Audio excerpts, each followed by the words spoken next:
মানবিক চাহিদার কথা মাথায় রেখে ক্রমবর্ধমান নিরাপত্তাহীন পরিস্থিতি সত্ত্বেও ভারতীয় হাইকমিশন ঢাকা, খুলনা, সিলেট এবং রাজশাহীতে ভিসা কেন্দ্রগুলোর কার্যক্রম পরিচালনা করে চলছে। সোমবার ভারতীয় হাইকমিশনার প্রণয় ভার্মা যমুনা ফিউচার পার্কে ভারতীয় ভিসা আবেদন কেন্দ্র IVSC পরিদর্শনে এইসব কথা জানান। এ সময় তিনি ভিসা আবেদনকারীদের সঙ্গেও মতবিনিময় করেন। গত সপ্তাহে ভারতের হাইকমিশনার হামলার আশঙ্কায় একদিনের জন্য IVSC JFPতে কার্যক্রম বন্ধ ছিল। গুরুতর স্বাস্থ্য সমস্যার চিকিৎসার জন্য ভারতে যাচ্ছেন অসংখ্য বাংলাদেশি। 18 ডিসেম্বর রাতে চট্টগ্রাম HCI প্রবেশদ্বারে জনতার হামলার পর IVSC সাময়িকভাবে বন্ধ হওয়াতে বিপাকে পড়ে হাজারো মানুষ।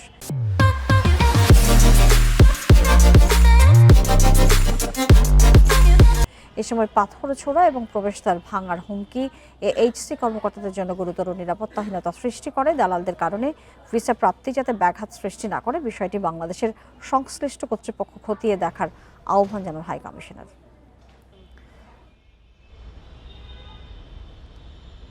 উনি তো না কাজ করবে।